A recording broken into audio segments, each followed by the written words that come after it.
HelloFresh takes the guesswork and the extra hassle out of planning and preparing delicious meals for dinner. America's #1 meal kit, HelloFresh gives you over 40 recipes to choose from each week. And then your farm-fresh, pre-portioned seasonal ingredients arrive at your doorstep with simple instructions to help you feel like the master chef of your kitchen. And did you know that HelloFresh is cheaper than grocery shopping and 25% less expensive than takeout? HelloFresh has been an awesome addition to our household's dinner routine. We all get involved and cook together, following the pictured step-by-step instructions. It's a fun quality time and the meals are delicious. Give it a try and see for yourself. Go to HelloFresh.com/50havingitall and use code 50havingitall for 50% off plus free shipping. Again, to get 50% off plus free shipping, go to HelloFresh.com/50havingitall and use code 50havingitall.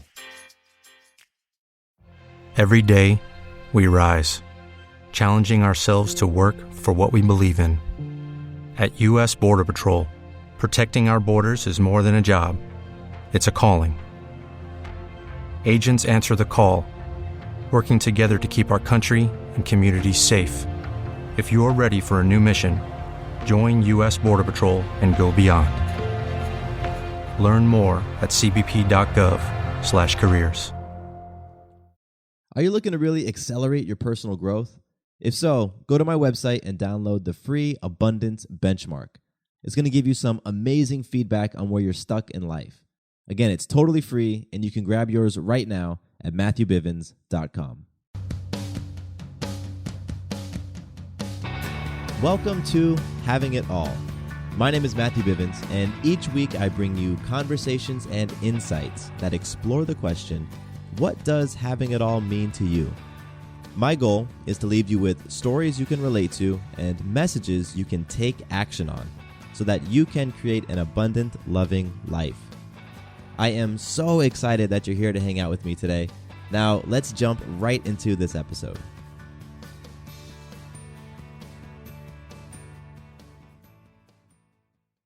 My guest today is Heather Gray. Heather is an executive coach working with entrepreneurs and business leaders who have achieved that external success. You know, the great career, the fat bank account, all the titles behind their name. But that success has come at the expense of their internal well-being. So what Heather does is she helps them have the lifestyle and the wealth that they want, but also the personal fulfillment that they truly desire. Now, what's cool is that Heather's business and website have a very familiar sounding name, which we'll get into in a second. And so with that, I am very excited to be chatting with Heather on this episode. Heather, how are you being today? Oh, I'm so good. I'm so excited to have this conversation with you. Thank you so much for having me. You are so welcome. Thank you for joining me and hanging out for a little bit. And so I teased the name of your website in the intro, but can you share it with us now? Sure. I built my life, my passion, and my business around the idea of letting people know that they can have happiness in the life they want. They just have to choose it. So I called my business ChooseToHaveItAll.com. Boom. I think that is so cool. And it is very obvious that, you know, why you and I wanted to connect. Your website is called Choose to Have It All, and this podcast is called Having It All. So you and I are speaking on some similar things, I imagine. Yes, absolutely. And I think, too, it's so important for people to recognize that it's possible for them, but that they have a role in that. And I think sometimes people think that having it all is just for the lucky rather than a sort of an action response to the things that they've done. So what does having it all mean to you? I think for me, having it all is a sense of well-being and balance across a couple of areas in my life. That personally, I'm feeling fulfilled in my relationships. Professionally, I'm feeling fulfilled, but I'm also living up to my potential. I think sometimes in my work life, that hasn't always been true. And so I've never felt totally complete professionally because I always felt like maybe I was holding my potential back. And then I also think there's this internal sense of not only my relationships with other people, but the third part is that my relationship with myself is good. Like I'm Mm. good with me and I can just do me and be good with that and where I'm at, in addition to knowing what I'm working on next. Oh, that's powerful. I love that you brought in that relationship to self. Yeah, I think it's key, and I've talked about it on the show. And it's just, I think it starts there. I believe that what you can, the extent to which you can love yourself is the extent to which you can love other people. I also think too that it's about accepting yourself and your limitations a little bit too, right? It's not just like, oh, I accept this, I accept that, but also too, like for me, I know, for example, I'm a natural crier. Like I'm going to be the person who cries at a Hallmark commercial. I'm going to be the person who cries every holiday, thinking about the people who've passed away in the years before that I'm never going to share another holiday table with. And I can either get mad at myself and be like, wow, you're such an emotional mess, or hey, I'm a natural born crier and that comes with the picture. Yeah. Well, that's awesome. That acceptance is so huge. So huge. So how did you get into this type of work? Did you go to school for this stuff, or I Yeah, it's actually been a bit of a long road. I started my clinical training is as a clinical social worker, and I kind of, since I was 21 or so, I had always said that I was going to go into program management in residential treatment facilities, which are like homes and programs for adolescent girls and boys who struggle in the community. They can't get it right at home. Usually their stories come with tons of trauma, tons of trials and tribulations. And I had gone into program management thinking that that's really what I wanted to do. And I did that for about 10 years until I hit burnout. And then that's when I made a move to kind of working one on one with adults on their own personal development, achievements, and life goals. Now, why the topic? Why work with people on How personal development? I think it's because having worked with so much with trauma and working with so much with kids who awful things had happened to, one of the things that I ended up learning about is that the kids who kind of made it, the kids who showed resilience, were the kids who decided this isn't how my story's going to end. It doesn't end here. I'm going to learn what I need to learn. I'm going to learn how to act better. I'm going to learn how to talk better. And so what I really kind of came to is that I think there was a lot of, in the clinical movement and in the private practice mental health movement, it's, oh, you're depressed. Oh, you've been traumatized. Oh, this awful thing has happened to you. And my perspective has never been life happens to you. It's life happens to everyone. So what are you going to do about it? And I had to say that to an 8-year-old girl and a 14-year-old boy. And at some point, I think we stopped telling that to adults. And I was kind of the rogue therapist for a while in private practice before I moved into online coaching, saying, okay, all these awful things happen to you, but what are you going to do about it here? Because you still have choices. And that passion and that belief that you can build a life regardless of what's happened to you has just kind of gotten stronger and more clear and more centered for me the longer I've been talking to people. That's awesome. That's so big. I think when it comes to choosing to have it all, is understanding that life serves you up circumstances, and you get to choose how you want to respond to them. And it's so powerful. Yeah, absolutely. And I don't think that people sort of say that often enough, because I think what ends up happening, and it's funny because you kind of have to find your tribe, right? You have to find the people who believe in this and who agree with you, because if they don't agree with you on it, they're never going to change in the first place. But it's this idea of like, as soon as you buy into this message, no matter what the heck has happened to you, you're not a victim anymore. You have a choice in like what you can do next, and you can survive way more easily when you're the one who's decided this isn't how my story ends. I don't like where I'm at right now, so I'm going to pivot. I think that's where that awareness is where I've seen the most lives have the most change. Yeah, that victim stuff is real. It's like, I feel like just it's reinforced in a lot of things that we see on, today in media and things like that. The concept of somebody being a victim or being, the abused or abuser. Absolutely. And you run the risk if you're sort of being the one who's saying, so what are you going to do about this? Okay, you fell on the sidewalk. Are you going to get back up? I think sometimes those questions get seen as callous, as isn't Yeah. insensitive and invalidating. But that's not really what it's about. It's, hey, you fell on the sidewalk, but hey, I'm right here. Here's my hand. Take my hand. We'll get up. We'll walk together. We just saw it this week in the Olympics. I don't know if you caught that clip of the I two did. women in the one of the 100-mile dashes or something, and they fell on top of each other, and they both picked each other up and kept going. They didn't stay down. And I think that so much about having it all is validating the fall. And I think sometimes people forget that part. That nobody in the story right now is saying, well, crap, these girls lost out on their medal. That sucks. And I think that in life, we have to do that part. We have to say, oh, God, man, you fell. I'm so sorry. That's so hard. You really worked hard and you didn't get where you wanted. But once you do that part, the having it all part is, let's get back up and figure it out. And they did. And now they've inspired so many people in that moment of getting back up. Yeah, I totally remember that moment, and it's definitely, it's one of those Olympic moments that stands out. But it's great that you can connect it to a bigger message. And when you were talking, you made me think of a personal example that I'm going to bring up. And actually, I'm going to ask you a question. And this is personal to me and a circumstance that I'm right now experiencing with my family, specifically with my youngest sister. We had a conversation 2 days ago about this. So what would you say to somebody who feels as if they, are victim to life? Life happened to them.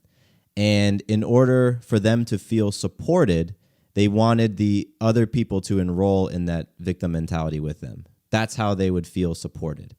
How would you handle or approach that situation? I think the first step I do is I say, hey, I know you want to rescue right now. I know your story is that this has happened and you've been through this and you shouldn't have to fight anymore. That's getting through it and still living and still surviving, that you did your business. And now it's someone else's turn to hold your hand and drag you through life. And I know you want that, and that makes sense to me. But if I give you that, all I'm doing is making you dependent on me, and you're not building your life. You're just building an additional crutch that you need to get through life. And so if you fall again, you're there again. And I don't want that for you. I don't want you to be down on the ground falling, because the next time you fall, if I don't rescue you right now, you're going to know how to get back up. Wow.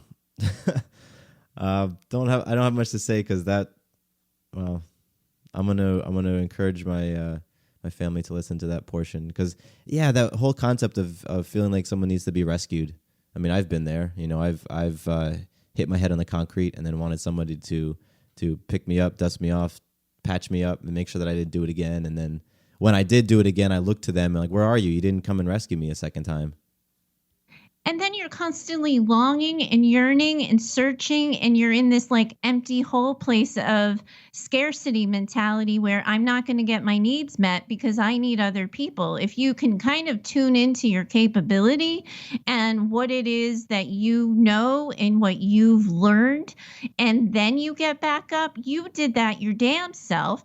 And then you've got that in your back pocket. One of the things that I always kind of go to is that professionally, I've always been pretty good. I don't pretend to take that for granted, that I have a talent with words. I have a talent with communicating. And I know that kind of thing comes easy for me. I was the one who got A's in high school in psychology and English, and I got the C's in biology and math. I've known that since the beginning of time. But when I get scared and when I get anxious, I remember the night in a residential treatment center when it felt like there were more kids than adults, and there were more kids acting out than adults, and they rioted on us, and it was super scary. And I had to lead that situation and manage adults and manage the other scared kids. That happened, Matthew, that must have happened at this point in my career, it must have happened 12 years ago. I still go, hey, that was my worst night ever. It's not that bad right now. Wow. And I lean on it. Wow, that's powerful. Yeah, it's like if Yeah, you made it go through ahead. that, you can make it through the next, challenge that you come up against. And I don't think people use their challenges that way. Life happens to all of us. It sucks for all of us. And at times, not all the time, some people dealt like heavier cards in life than some other people, but at some point in time we're all challenged. And I think sometimes once a challenge happens and we've survived it or we've gotten over it, we go, whew, whoa, never again. And they don't recognize that that thing you just survived is now your biggest skill set in your toolbox. You Yeah. now know how to get through the thing that 2 weeks ago you didn't know how to get through. Yeah. HelloFresh takes the guesswork and the extra hassle out of planning and preparing delicious meals for dinner. America's #1 meal kit, HelloFresh gives you over 40 recipes to choose from each week. And then your farm-fresh, pre-portioned seasonal ingredients arrive at your doorstep with simple instructions to help you feel like the master chef of your kitchen. And did you know that HelloFresh is cheaper than grocery shopping and 25% less expensive than takeout? HelloFresh has been an awesome addition to our household's dinner routine. We all get involved and cook together, following the pictured step-by-step instructions. It's a fun quality time and the meals are delicious. Give it a try and see for yourself. Go to HelloFresh.com/50havingitall and use code 50havingitall for 50% off plus free shipping. Again, to get 50% off plus free shipping, go to HelloFresh.com/50havingitall and use code 50havingitall. When you download the Kroger app, you have easy access to savings every day. Get the most out of weekly sales and receive personalized coupons to save on your favorite items, all while earning 1 fuel point for every $1 spent. Kroger makes it easy to save while you shop, whether it's in-store or online, so you get the most value out of every trip, every time. Download the Kroger app now to save big on your next purchase. Kroger, fresh for everyone. Must have a digital account to redeem offers. Restrictions may apply. See site for details. Yeah, and one thing I've experienced personally is that I'm big on my own personal development and on my own journey for healing and for growth. And what I found is that life will serve up something for me, and it'll look like the biggest mountain I've ever had to climb, and it looks impossible. And then I climb it, and then I have that experience, like you said, where I'm like, "Whew, I made it." And then life serves up an even bigger one. It's like, okay, you're playing this big game, this big growth and healing game. So it just keeps serving up bigger and bigger mountains, and being able to look back and be like, you know what, I scaled that mountain before that I thought was impossible. I can scale this one. That for me has been a huge tool to have in my pocket. Absolutely. And I would just add one more thing to that in between mountains, it's okay to look at the next one and go, are you kidding me again? Yeah. And I think sometimes when people like us send the message to people like your family of like, come on, like this isn't like we're not in our past anymore. This isn't still happening to us. We can get past this. And you like you're sending that message of positivity. They don't hear that validation. But if you go, and it's not fair that you have to do it again and you don't want to do it again, but not wanting to do it again doesn't mean you can't do it again. I still think you have to embrace the suck a little bit. I heard that on a podcast with Michael O'Neill the other day. And it's this idea that like at some point in time, you have to embrace the suck. And I think that that's how we connect to people who don't necessarily instinctively think like us. Yeah, and I know for me, sometimes I've come across as lacking empathy. And so, Yes. Being able to embrace that suck is huge. It's huge. You just don't live there, right? Like you say, yeah, this sucks, but we're getting up now, right? Yeah, absolutely. So tell me a bit about some of the challenges that your current coaching clients come to you with, the people who have the success Sure. on paper, but are feeling like they're lacking something inside. I think that one of the kind of to put a frame on all of this is I think I was raised with this belief too, that if you climb the ladder, whatever ladder you're on, and you can be a blue collar worker wanting to own your own shop, or you can want to be a CEO. I've worked with a lot of people in different professionals, but it's sort of this message is if you just do what you need to do, if you just hustle, you get to the top, that's having it all. And a lot of times what I find is I'm working with these senior managers, mid managers, or CEOs of companies or solopreneurs who are owning their own business and kind of doing things like I'm doing.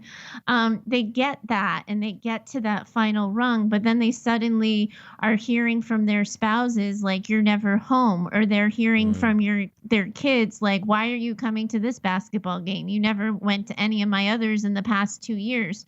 So they find that their relationships are struggling. That's probably, I'd say, 70% of what like attributes to people figuring out that they're not happy, is that a relationship in their life is sort of in crisis, or they're not in a relationship because all they've done is build their life and they don't have, so they get to that top rung of the ladder, they have a glass of champagne and they're looking left and right and there's nobody to celebrate with. I've certainly gotten my fair share of calls around that, but the main thing is people think that the success will equivalent to a successful relationship, and it just doesn't even out that way. You know, it's like that. It's something we've all heard so many times, right? That if you place your happiness on things externally, you're going to be left feeling disappointed. And we've read it for most of our professional careers, I imagine. I mean, the people that you coach, they are intelligent people. Like, they've heard this stuff before. Why do you think it is that people just have to experience it, as opposed to saying, you know what, I remember reading that blog article where someone said, make sure that you are, creating your happiness internally so that you can deal with anything. Like, why doesn't that message just sink in?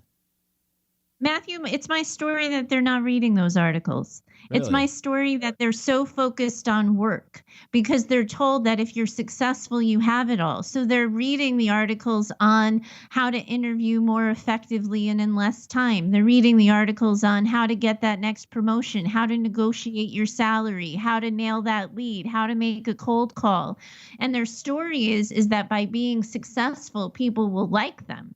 And that's what's good. That's their selling point, that it's not about who they are personally. It's about, if I'm successful, that's why people will want to be around me, because people want to be around successful people. Okay. So you're saying that they may not even be aware of that other conversation. Not at all. Now, that's more often than not, that's what the first conversation I'm having with people is to sort of say, are you aware, like, so your wife or your husband has come to you and sort of said, I'm not happy in this marriage. And you're turning around and saying, well, what do you mean? I just took you to Malibu and you don't like that BMW that's sitting in the driveway. What are you talking about? You're not happy. And the first question I say is, if I were to ask you what your partner needs, what are the 3 emotional needs they need on a regular and consistent basis in order to feel seen and taken care of by you? It's dead air nearly every single time, because they've checked off the list of, I've brought in the money, they have the nice car, they can go on vacation, we got our kid a special, premium membership to a special summer camp this summer.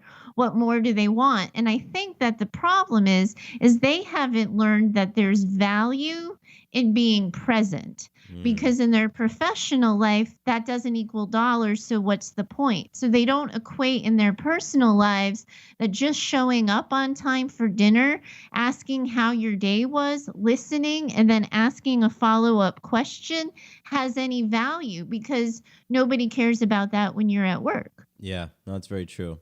Or at least that's not something that's measured at work, No, or appreciated. Yeah, or appreciated. It is interesting though, as you said that, it reminded me of my own experience. My parents got divorced when I was about 10 years old, and I lived with my mom, and we would see my dad, like the typical arrangement. Every other weekend he would have us.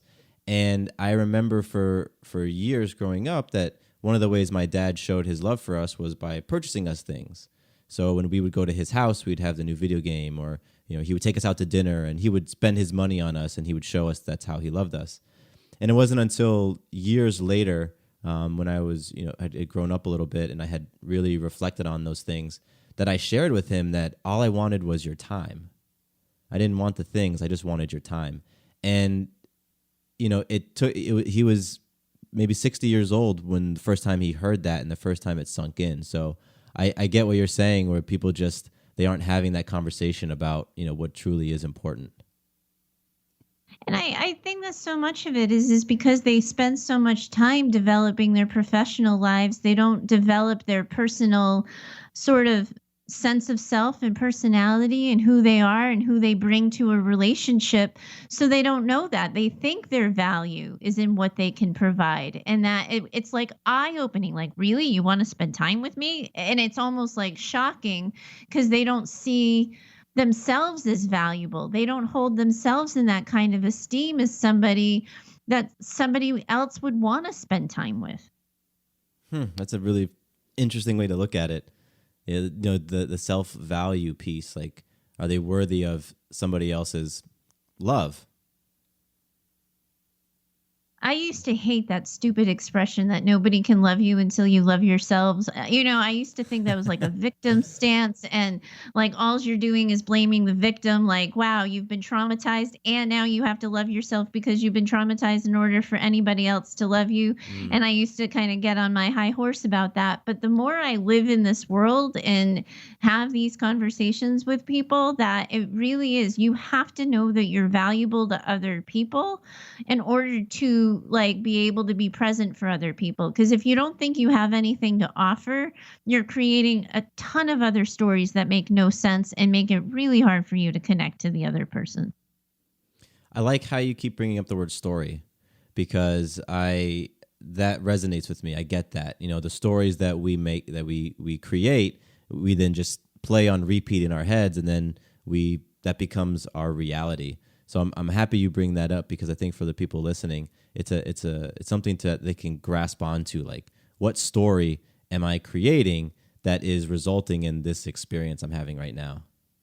Absolutely. And the way I kind of explain it to people is when someone says something, does something, or doesn't say and doesn't do something, we create a story about it. So, for example, if like you make a nice dinner for your wife and she doesn't say thank you, you can create a story about that she didn't even notice the extra effort, she doesn't really care, when in fact she might have just been so grateful to have that dinner taken off her list and to be able to get 10 seconds of relaxation, that she went and took those 10 seconds of relaxation rather than having that conscious moment of thanking you. It doesn't mean she's ungrateful. She might have just forgotten to say it.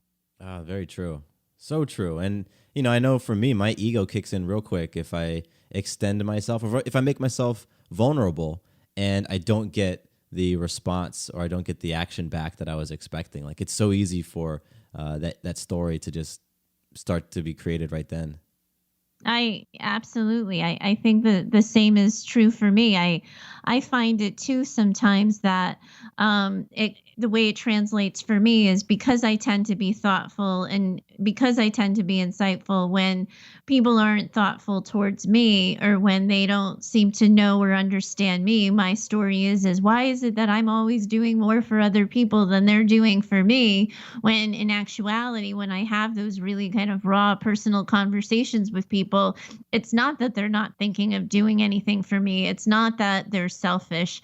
It's that they think I've got it because I present as so confident and capable, that the story I'm sending out to them is, I don't need you. I've got it. That part of getting my needs met in relationships means I have to be vulnerable and say out loud I have them, rather than expecting other people to read my mind and know that. Yeah, that communication piece, and just being bold enough to say what you want and sort of releasing what happens after that. Every single time. It's, anytime there's a conflict in a relationship, the first thing I tell people and the first thing I try to teach people is tell the person what you want them to think. Because so often we don't say something because we're worried about how it's going to be taken, or we don't quite know how to say it. But if you just simply say out loud, hey, I did this nice thing for you. I'd hope that you would have acknowledged it or said thank you. And my feelings are hurt that you didn't. That opens up the dialogue for somebody to say, oh my God, I'm so sorry. My head was in 50 million different places. But you have to tell the person what you want them to think and say it out loud before any of that gets worked out. So I noticed that when I was looking at your site, like a lot of your content, your blog content, at least what I was seeing, was about relationships and just kind of like what you described. So what has been your history with the primary relationships in your life, in your past? Because it seems like that is something that comes out, right now for Sure. you. Sure. I'm married. My husband's name is Damon, and we've been together since 2003, and we got married in 2009. And he's certainly my primary relationship, and he's my primary support. We've been through a lot together. He suffered a spinal cord injury 2 years into our relationship, so he was at the time when I met him, he was quite active and able to walk, run, and do a bunch of other things. And he was in an accident. Suffered a spinal cord injury, and now he requires a wheelchair. So life handed us a huge challenge. And now we're going back like 10 years ago, so it doesn't feel so recent anymore. But that's certainly been like the cornerstone of how I've learned to navigate relationships and to make them more real and understandable for people.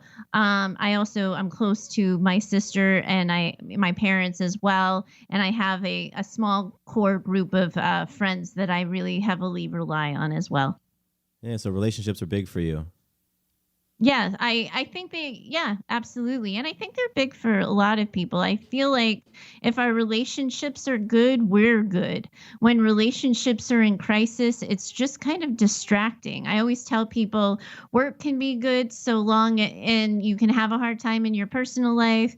But if your personal life and work are in conflict at the same time, that's when it gets bubbly. But yeah, I think that people really find that whatever level of relationships they want, because I certainly know a lot of these people who call me, they're not looking for like a long-term committed relationship. That a romantic relationship or marriage isn't necessarily considered something their cornerstone in their own lives, but they want to be good with people and have people be good with them. Nobody wants to be an island at the end of the day. However close they want to be to other people, that's usually personal preference. Oh, that's powerful. So getting back to your coaching, I'm curious. I feel like some of the best coaches are the people who've been there. Like they've been there, they've done that, and they can steer their clients past landmines. So I'm curious, what makes you qualified to coach people on choosing happiness and to coach people on having it all? I think it's a fair question, and I'm really glad you asked it, because I think in this land of like online coaches, we can just sort of assume, oh, everybody's a coach, everybody's doing it, and I absolutely bring the chops.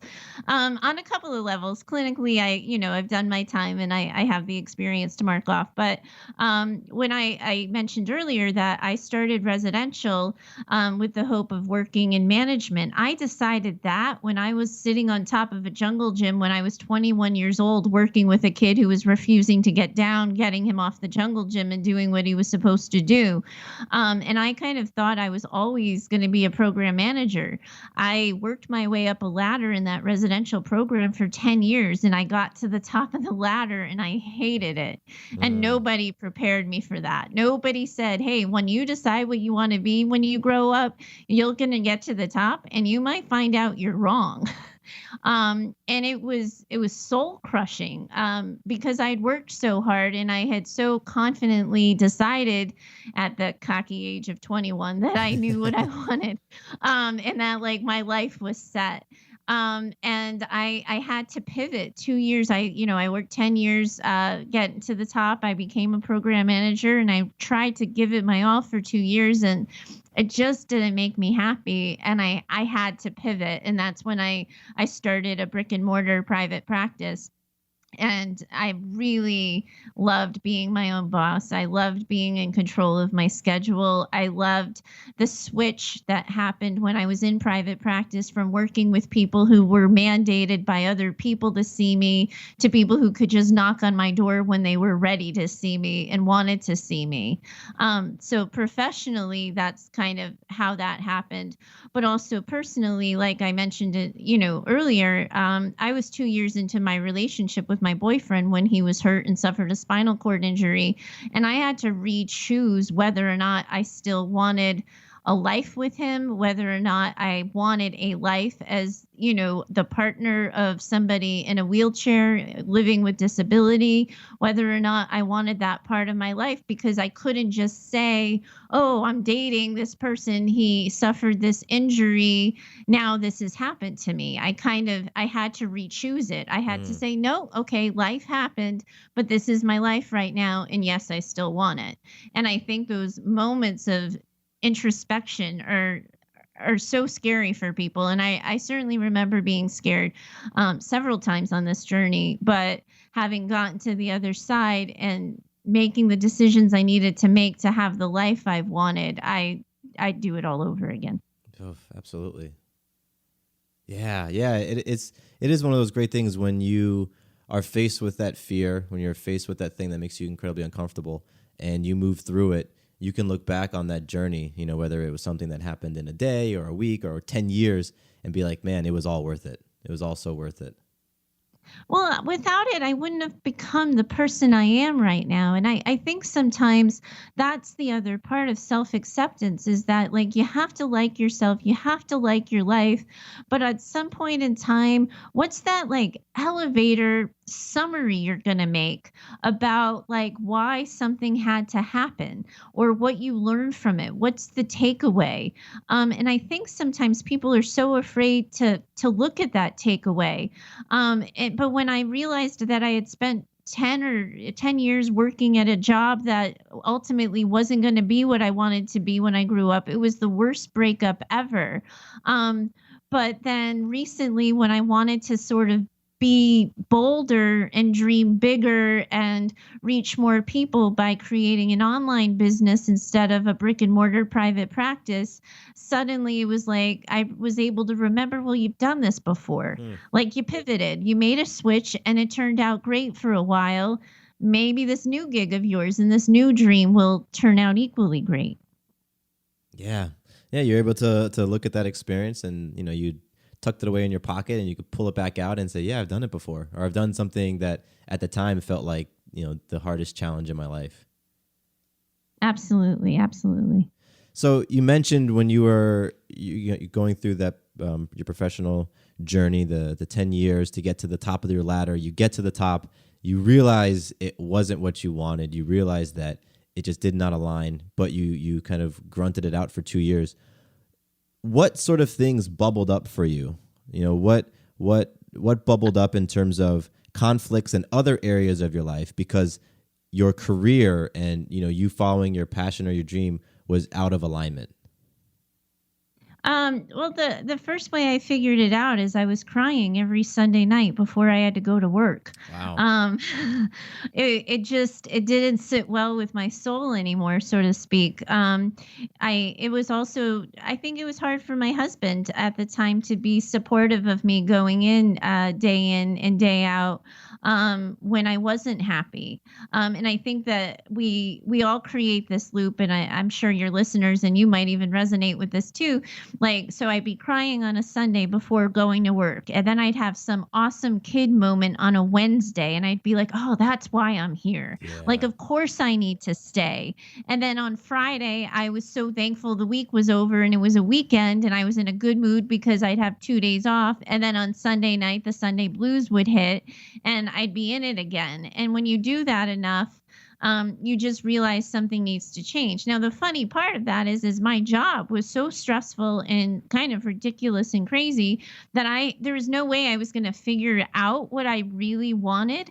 So the only reason why I even ended up in private practice is because I had the clinical license in Massachusetts that made it so I could do that. So I could put up a shingle, and my intention was, I'm just going to do this for now, and then I'm going to figure it out. And I had no idea how much I was going to love being my own boss.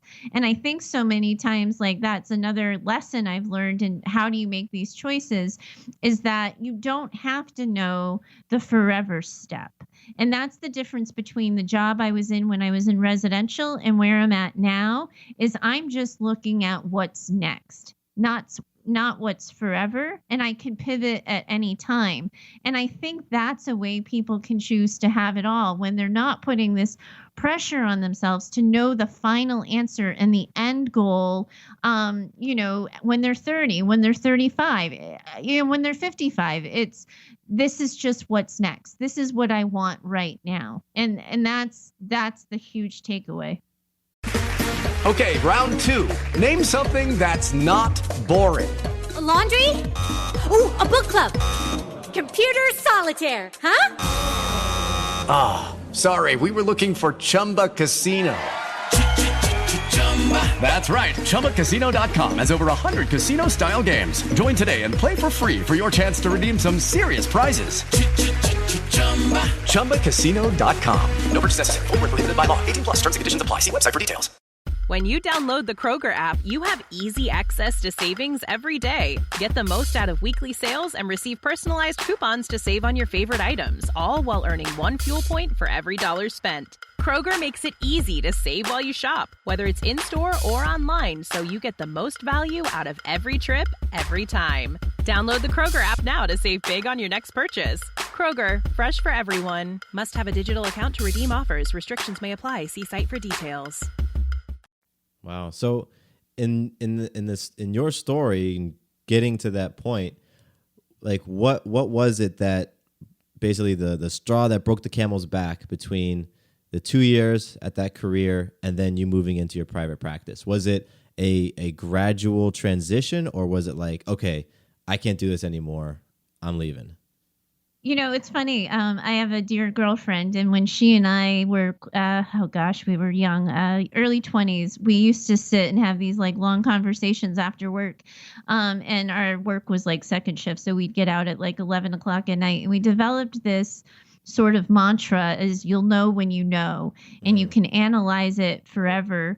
You can go into analysis paralysis, but at some point in time, you'll just know. Yeah. I was leading the program at the time. I was going through that cycle of Sunday blues, Wednesday it's okay, Friday weekend.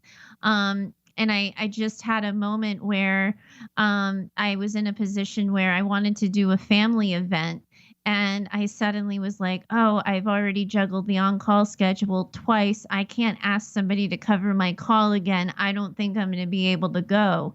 And I decided, I think in that moment, I need to change. Yeah. Wow. And how did you muster the courage to make that change? Because I know that there is someone listening who's in that position right now. Like, they feel all the factors are there, all the reasons it does, their career, whatever it is, maybe it's their relationship, it doesn't align with who they are and what they're about, but they're just missing that little bit of courage to get over the hump. The first thing I did is I cried my eyes out. And I grieved it. And I think I gave myself permission to be wrong, and I gave myself permission to start new. And I think that I told myself that I have a choice. I can be unhappy crying about a job I don't like, or I can be unhappy because I'm scared that I don't know what's next. I have to choose my unhappy. One has no endpoint. I'm unhappy at this job. It looks like I'm going to stay unhappy at this job. The next one is, well, I'm unhappy because I'm scared and I'm nervous and I'm doubting myself and I don't really know how to run my own business. I've never done it before. But that has an end date at some point because I can learn. Or if I'm wrong, I'll just be out of the residential long enough to be able to get a new job. That's an amazing, I think, shift in how to view that situation. You have to choose your unhappy sometimes, I think, Sue. Like, I had to not only choose happiness, but sometimes you just have to choose your pile of suck, which sucks less. Yeah. I mean, and that's real, right? Because sometimes all you can see is the pile of suck. You're just so in it. You're like, I can't see anything else. Like, this pile sucks, that pile sucks, this one sucks even more. And so, yeah, it's... and where am I, what's going to get me out of this the fastest? But the whole time it has to be this awareness that like I can get myself out of this. And I think that, when you talk about how'd you get here, I think one of the things I probably don't give myself enough credit for, or I don't really pay attention to very often, because I don't really identify with it as part of my core story. I think a lot of times my core story has been about like leaving the residential job after recognizing it wasn't what I wanted to be when I grew up, and having a relationship with someone who has a spinal cord injury. But my mom died when I was 6 years old. I was born with a cleft palate, and I was kind of the sick kid who always, I got viral spinal meningitis when I was a young kid. And half of that, I remember my mom dying, of course, but I don't remember being sick, and I don't really remember the cleft palate operations. But I think by the time I was in college, I'd already survived a lot. I'd already done a lot of life, and I was still standing, and I still had talents and things that I was good at.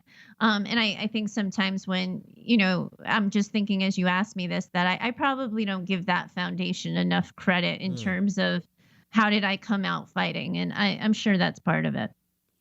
Well, what's cool about that moment, the moment that we just had, was that you're somebody who I believe is very introspective, who's done a lot of deep diving internally. And the fact that even you have things in your past that are part of a story that you weren't recognizing is powerful for people to hear, because I think that, it might be easy for someone to look at you or someone to look at me hosting this podcast and be like, oh, well, they talk the talk, so they must walk the walk all the time. But you're sharing that, you even overlook things at times. Absolutely. I didn't even know until, I guess maybe the past 5 years or so ago, how introverted I am. That I'm somebody who gets my energy by being alone. I don't think that I've always known that I've liked alone time. I've always known that like I was the person who never had an issue going to a movie by myself. I lived alone before my relationship for like 8 years. I think I was living alone.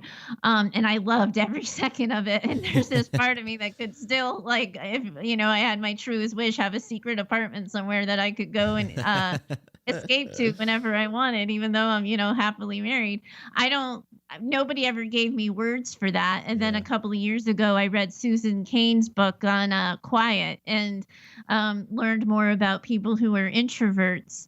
And I had like a collection of those qualities that I knew about myself, but I had never had like a word for it where I was like, wow, I'm introverted, because I'm not shy. I'm sitting here having this conversation with you, and it's lighting me up, right? Yeah. Like I'm in my zone, and I'm having a lot of fun talking to you. But I never realized that in order to be this animated and tuned into my passion, I also need downtime and time by myself. It's only been the past couple of years that I've realized I can't be lit up unless I've also had some downtime by myself. It's so important to know what you need to recharge, to be aware, like, oh man, I'm feeling a little bit depleted. I need to do X, Y, and Z, because I know that's what helps me to get back up. And what I also want to put an asterisk on that, like, it's a healthy thing that you're doing. It's not, I need to go turn to this drink, or I need to go turn to this substance. What you're referring to is something healthy. Yes. Absolutely. But the thing is, Matthew, that's the part where people don't always understand that part. So when I tell somebody that like, oh, yes, I'm technically free on Friday, I can technically do lunch with you, but I don't want to meet you for, a little bit of day drinking in the middle of the day. I'd actually prefer to be by myself. That's where it gets tricky, that it affects relationships. And I think sometimes that conflict with our needs and how they impact our friendships, our personal relationships, or relationships with family, I think that's a lot of the reasons why people stop tuning into their needs, because their needs create conflict for other people. What's interesting about you saying that is, I agree, 100% agree. But what I think is interesting is if you're in a relationship and you don't take your needs into account, on a Monday, on a Tuesday, on a Wednesday, at some point it's going to come up to the surface. At some point it's going to be a huge conflict, the fact that you haven't been taking your needs into account. And I Absolutely. Yeah, and I think that's how it happens for people, that yeah, they end up in these relationships and they're suddenly in conflict, and that's when they realize needs aren't getting met. Because they've denied that they needed it. I worked recently with a man who was really into, I always like laugh about this, but I don't know if you know about like the Pan Mass Challenge, the huge bike ride that's like a fundraiser on the East Coast. I don't even know how many days it goes on, but that's every cool. year somebody ends up in my office because of that stupid bike challenge, because people don't know how to talk about why that's really important to them, why exercise really matters, why gym time or training time or rock climbing time, CrossFit time, like, fill in the blank there, um, is important to them, and their spouse doesn't understand. So they just back off and they say, I don't need to do that bike race. I'll just send in my check. That's good enough to support these people. It doesn't have to be me. But then a year and a half later, they're unhappy in the relationship and they haven't made the connection that it's because, like, wow, bike riding used to be really important to you. You Mm. used to be a racer. You used to light up bike riding. But because you didn't want to have the fight, you stopped saying it out loud. And now here you are at the top of the ladder where you have 8 weeks paid vacation every year and you don't know what the heck to do with yourself because you gave up bike riding so long ago you forgot it's a thing you like. Oof. Yeah. Yeah, it's so important to honor yourself and your things that you want to experience and the things that you feel you need. And to be able to say it out loud rather than giving it away. Yeah. Yeah. Oof. Well, I'm looking at the time and I want to ask you a question. Are you comfortable with going over a couple extra minutes? Because there's something I wanted to ask you and it'll go past the Sure, 40-minute mark. yeah, Cool. absolutely. All right, awesome. So getting back on you and your introspection and your ability to deep dive, I've talked on this show about something called an epic challenge, and it's come up in a number of episodes. And essentially, an epic challenge is an area in your life where you currently feel stuck. You feel stuck. You're not getting the results that you want. You're not having the understanding that you want. And it can be in any type of area of your life. It can be in love and relationships or career or friendships or wherever. So my question for you is what is your current epic challenge? And I challenge you to go deep on it and to share with us something that really is that it's big and it's something that is hitting you at the core right now. Yeah, it's actually not hard to dig deep because it's been bothering me for a while, but I feel like I've been a really lousy friend to people who are important to me. Mm. Last year, my husband he had a tough time. He was sick for about 8 months last year, and I had friends who were so present and they were checking in with me every day and they were bringing by food and making sure I got my needs met. And this year he's better, and I'm so excited that he and I are doing really well and my business is doing really well. Last week we were on vacation. We got to go to New York City and we ate our way through New York City. But the week before vacation, I was kind of hustling, right? I was trying to get all my bases covered before vacation. And I had a friend sort of message me kind of tentatively and let me know she was having a hard time. And I didn't respond. It almost in the moment I got that message and it felt like I don't have time for this. And I didn't necessarily want to make the time. And that is not me, Matthew. Like that, I'm not somebody who ever thinks or feels about a friend that like, I don't have time for you.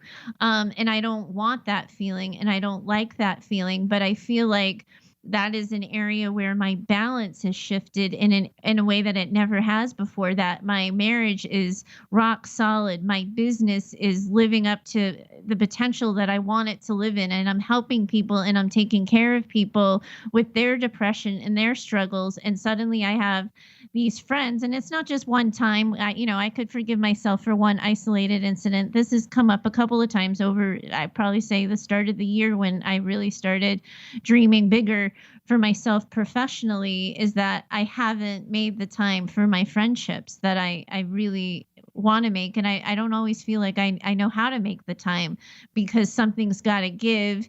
And at the end of the day, I think I end up choosing either my alone time, my marriage time, or my business time. And I really worry that I'm hurting my friends. Oh, that's real. That's real. So, I mean, we're almost 8 months as we're talking right now, we're in August. So almost 9 months, into the year. And you said you've been experiencing this since the beginning of the year. So do you see like the place you hold for your friends and the expectations dropping a little bit to counterbalance the time and energy you've been putting into your relationship with your husband, which now you guys are going out and doing more things, and your job, which your career, which something you're building? Like, do you see it counterbalancing, or how do you see yourself addressing the situation? The first step, and it was, it's so funny, is when it first happens, you sort of say to somebody, "Oh, I know we haven't gotten together in a while. I'm so sorry." And you get the immediate, "Oh, it's okay. I understand." Like, you're finally able to go out and do things, and you feel like you've been given a pass. Yep. I don't think I knew at the first time I said it that was bothering me then, that I didn't want to be the person who says, "I'm so sorry. I can't make time." So what is starting to shift, and it's only, I'd say, really only since like the past week or so, Matthew, like I'm just getting on this now, is changing my expectations for what time with my friends looks like.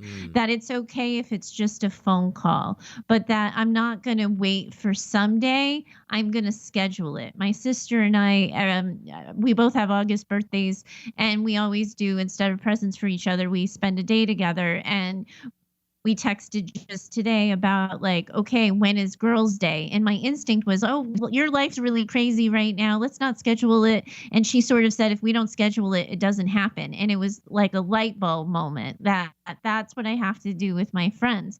Because if it's on my schedule professionally, it happens. So if I want more time with my friends, I can't rely on making time. I have to schedule it. And there's this in the leadership world, there's some talk too about like you schedule your priorities. Yeah. You don't prioritize your schedule. Yeah. And it's so funny. Professionally, I've nailed it. I schedule the articles I want to write. I schedule my coaching sessions I want to do. I schedule interviews like this with you, but I haven't put my girlfriend on a schedule in a really long time. Well, now they're starting to get added to my schedule, and I don't think I'm going to be right with myself or right in the relationships until I've sincerely apologized for not being available. But I think that I'll be doing better by the end of the year. So it sounds like you're doing a couple of things. You said owning the fact that you haven't made them as a priority like they were in the past. And then you got into some of the effective things that you were doing in your business that were working. You started to implement them in the friendships as well with the scheduling. I like that. And I think that's the way a lot of people can learn how to manage life challenges, that if you're struggling personally, more often than not, you have a professional skill you can lean on that translates. Yeah. And the same thing in business is that if I was talking to somebody the other day he's a manager, and he was telling me about this over anxious employee. And I said, well, you have a kid. Have you ever had a kid wake up in the middle of the night scared to go back to sleep? And he's like, yeah, that's my life right now. And I said, well, what do you do? And we walked through it, that he lowers his voice. He uses shorter sentences. He says more encouraging statements. I said, that's the same thing you can do with your nervous employee, because at some point in time, you're still telling your kid, hey, kid, you got to get back to bed. Yeah. You're still having accountability, but you're also offering the nurturance. And that's how I walked him through it. Oh, that's great. That's fantastic. Because there are a lot of people out there listening who have achieved some sort of success. Like they've put a certain set of skills to work in an area like career, and it's worked out in their favor, but then they wonder why other areas haven't worked. And it's like, well, you've excelled at your career. You've been able to communicate with your team, so you can do it. Now it's just doing that with, your family and your kids, or those relationships that you feel are suffering. So being able to translate all of those skills, I think is great. I call it tuning into capability, that if you can tune into what you're capable of, suddenly you're able to do it. Oh, I like that. Tuning into capability. Very cool. Well, Heather, this has been a really fun, full conversation. I mean, we packed a lot in just under an hour. And again, I appreciate you extending it a little bit. This has been great. Oh, good. I enjoy talking about this stuff, and I am so grateful to have the opportunity to talk to you and get to know you as well. Thank you so much. Awesome.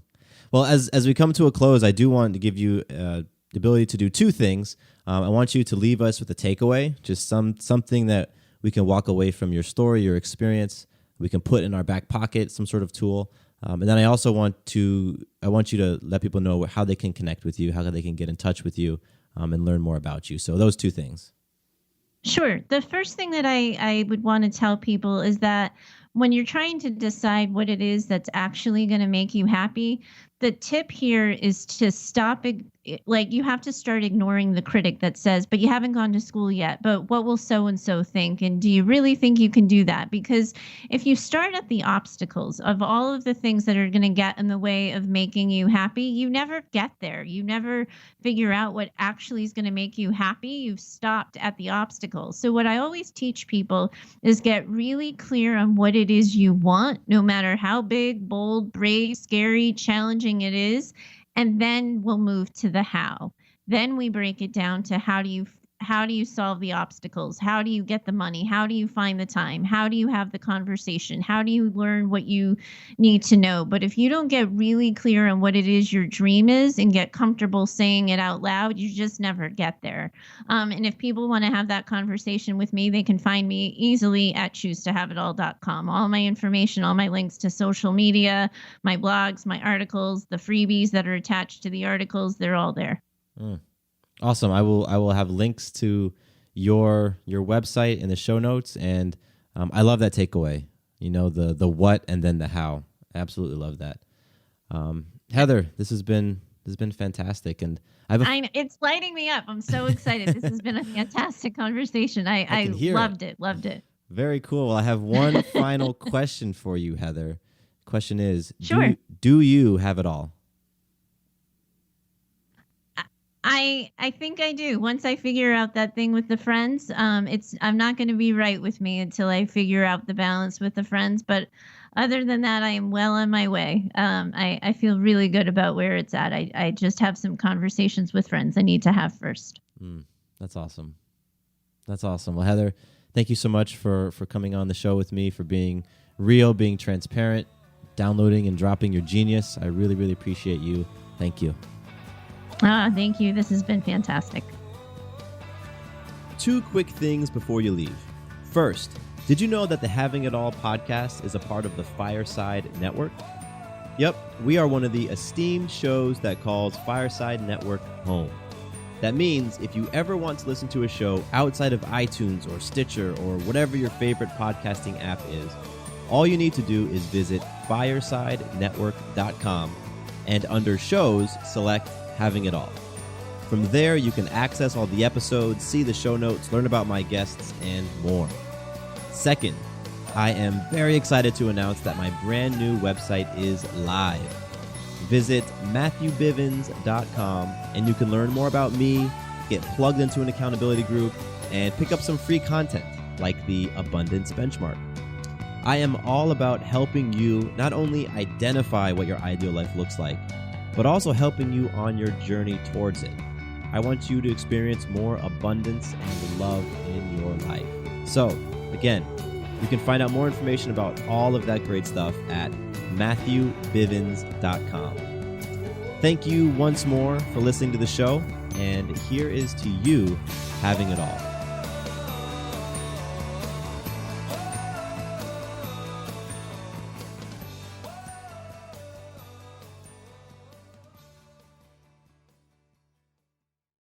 Hello, it is Ryan, and we could all use an extra bright spot in our day, couldn't we? Just to make up for things like sitting in traffic, doing the dishes, counting your steps, you know, all the mundane stuff. That is why I'm such a big fan of Chumba Casino. Chumba Casino has all your favorite social casino-style games that you can play for free anytime, anywhere with daily bonuses. That should brighten your day a little. Actually, a lot. So sign up now at ChumbaCasino.com. That's ChumbaCasino.com. No purchase necessary. VGW Group. Void where prohibited by law. See terms and conditions. 18+.